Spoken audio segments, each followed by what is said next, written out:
నేను 83 నుంచి కార్యకర్తగా ఉన్నాను. 96 పరిపాలన చూసా చంద్రబాబు గారు. 96 నుంచి 2004 వరకు చంద్రబాబు గారు పరిపాలన చూసా. మరి అక్కడి నుంచి 2014 నుంచి 19 వరకు బాబు గారు పరిపాలన చూసా. బాబు గారు కుర్చీలో కూర్చుంటే సీఎం కుర్చీలో ఆ కుర్చీకి ఒక అందం వచ్చేది. మరి 2019లో ఒక గుంటనాకు ఎక్కింది. కుర్చీలో కూర్చుంటే నాకు డౌట్ వచ్చింది. చేతులు కట్టుకుని దొంగ చూపులు చూస్తుంటే నాకేమనిపించిందంటే మీకు అందరికీ నేను వివరిస్తున్నాను, మీకు కరెక్ట్ కాదని చెప్పండి. దొంగ కోళ్ళు కొట్టే దొంగ మున్నా కొడుకులాగా ఉంటాడు. నాకు చూడగా దొంగ చూపులు చెయ్యి కట్టుకుని దొంగ చూపులు చూస్తుంటే నేను దొంగ కోళ్ళు కొట్టేవాడు అనుకున్నా నేను. అవునా కాదా?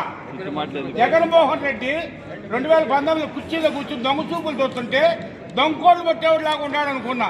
అవునా కాదా చెప్పండి. అవునా కాదా? అవునంటే అవునండి, లేదా కాదనండి. అదే కావాలి. ఏంటి అన్నగారు?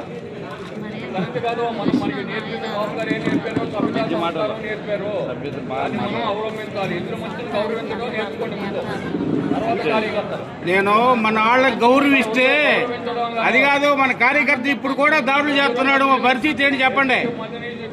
మన మీద దాడులు చేస్తున్నారు అధికారం లేకపోయినా.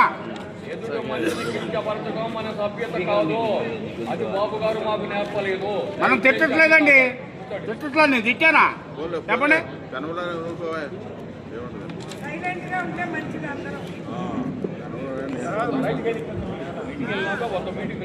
నాకు అనిపించాడు దొంగ ముండా కొడుకులాగా. దొంగ ముండా కొడుకే కాదు, దొంగ కూర్చున్నట్టు అనిపించింది నాకు. చూశారుగా అంతర్జాతీయ దొంగల నాయకుడు టైప్లో పరిపాలన చేశాడు. అంతర్జాతీయ దొంగలు అంతమంది దొంగల మూటాలు ఉండవు. అర్జీ పేపర్లు వచ్చి తీసుకోండి కావాలంటే ఎవరన్నా అర్జీ పేపర్లు తీసుకోండి. అర్జీ పేపర్ అంటే తీసుకోండి, రాసిస్తారంట. చంద్రబాబు అని వచ్చాయండి. అందరూ కూర్చున్నాము. అన్నీ కొంచెం మీటింగ్లో ఉన్నాడు. ఆ మీటింగ్ అయిపోగానే వస్తారు ఇక్కడికి. ఇక్కడ అందరితో కలిసి మాట్లాడతారు కానీ అర్జీలు తీసుకుంటారండి. అది మరి భూమి సమస్య గురించి వచ్చామండి మాట్లాడతాకి. అర్జీ రాసుకొచ్చుకున్నాను. అర్జీ రాసుకొచ్చానండి. 5 ఎకరాలు 20 సెంట్ల భూమి మరి కబ్జా చేశారు. మరి బాలస్వామి రాజేశ్వర కుటుంబం, సముద్రాలు శరిబాబు కుటుంబం ఆ భూమిని ఆక్రమించిన వాళ్ళు. మరి మాకు న్యాయం జరగ